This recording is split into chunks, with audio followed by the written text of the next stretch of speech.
محترم سامعین اکرام، رفیقان اہل سنت، میرے بزرگوں اور دوستوں، نوجوان ساتھیوں، السلام علیکم ورحمۃ اللہ تعالی وبرکاتہ۔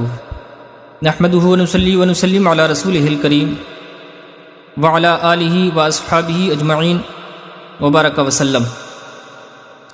حضرات محترم، جیسا کہ آپ جانتے ہیں، آج رمضان المبارک کا یہ آخری روزہ ہے، یعنی 30واں روزہ ہے۔ اللہ تبارک تعالیٰ سے دعا ہے کہ اللہ تبارک تعالیٰ ہمارے سارے روزوں کو قبول فرمائے، اور کل انشاءاللہ تبارک تعالیٰ ہم عید کی خوشی منائیں گے۔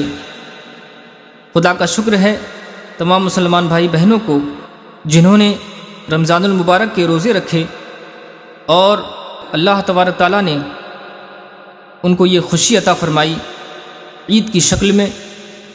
ہمیں رمضان المبارک ہی کی برکت سے نصیب ہوا یہ دن کہ ہم نے رمضان کی نعمتوں سے اپنی جھولیاں بھریں۔ خدا نے اپنی اس نعمت پر شکر اور خوشی ظاہر کرنے کے لیے ہمیں عید کا دن بھی دیا ہے، کیونکہ ہمارا رب چاہتا ہے اور پسند فرماتا ہے کہ ہم اس کی نعمتیں ملنے پر اظہار خوشی کریں اور اس کا شکر ادا کریں۔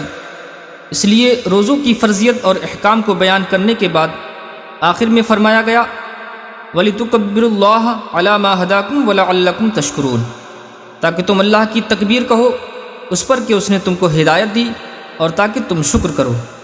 یعنی جب رمضان کے دن پورے ہو جائیں تو خدا کی طرف سے رمضان کے احکام کی پابندی کی ہدایت ملنے اور اس کا شکر ادا کرنے پر تم تکبیر کہو، تکبیر والی نماز پڑھو، ایسی نماز جس میں عام نماز سے زیادہ تکبیریں ہیں۔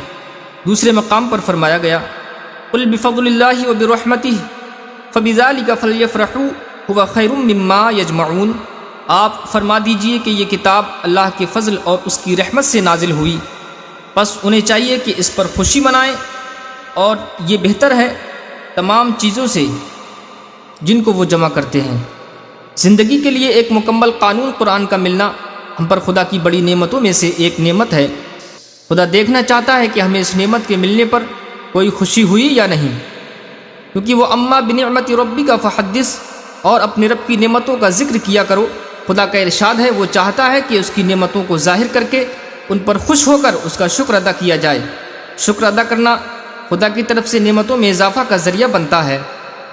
لَئِن شَكَرْتُمْ لَأَزِيدَنَّكُمْ وَلَئِن كَفَرْتُمْ إِنَّ عَذَابِي لَشَدِيدٌ،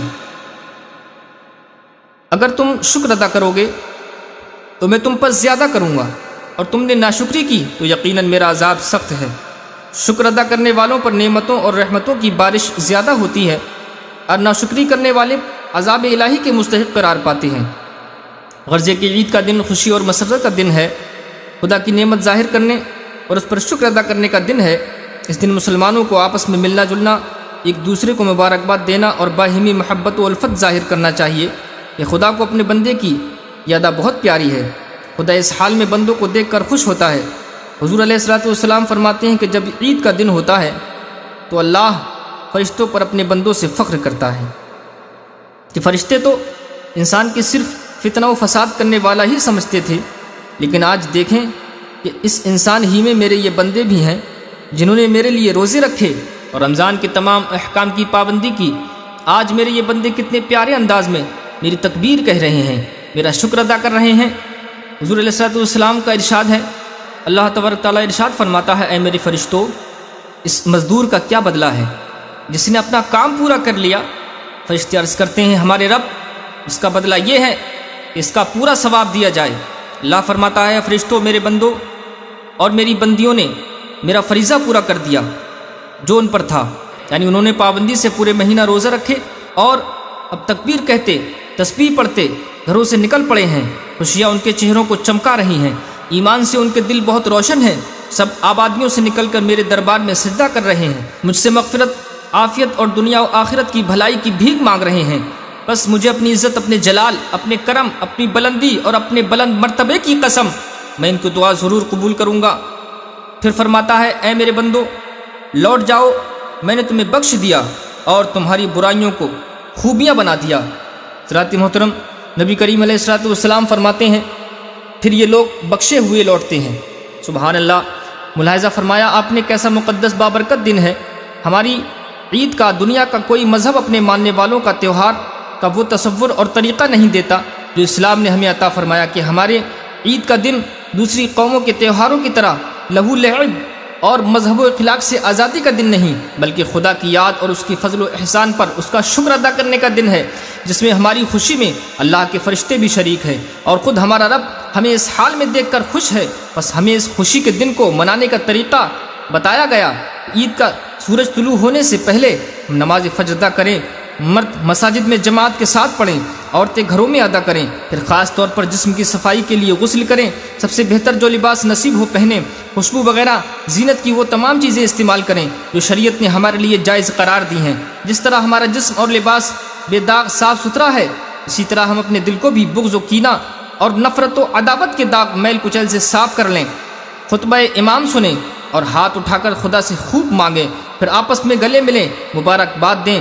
اب یہ عید منانے خدا کو یاد کرنے والے جب گھر واپس ہوں گے تو یقیناً مغفور بخشے ہوئے ہوں گے، اور یہ ہمارے آقا صلی اللہ علیہ وسلم کا فرمان ہے جس پر ہمارا ایمان مکمل ہے۔ عورتیں گھروں میں رہ کر اپنی ذمہ داریاں پوری کرتی ہیں، لیکن گھروں میں رہ کر ذمہ داریوں کو پورا کرنا ہی ان کی عبادت ہے، اور جس طرح بخشش کی جو خوشخبری مردوں کے لیے ہے اسی طرح عورتوں کے لیے بھی ہے۔ بس ہماری ذمہ داری ہے کہ عید کو اسی تصور اور طریقے سے منائیں جو اسلام نے ہمیں بتایا ہے۔ اس مقدس دن کو رسم نہ سمجھا جائے، شریعت کے خلاف کوئی بھی عمل نہ ہونے پائے، تو واقعی عید ہماری عید ہے، بڑی بابرکت اور ذریعہ مغفرت ہے۔ آئیے دعا کریں کہ مولا اپنے پیارے حبیب صلی اللہ تعالی علیہ وسلم کے صدقے میں کل کے دن کو ہمارے لیے اپنی رحمتوں اور برکتوں کے نزول کا دن بنائے، اور ہمیں اور دنیا بھر کے مسلمانوں کو ہمیشہ کے لیے خوشیاں نصیب فرمائے۔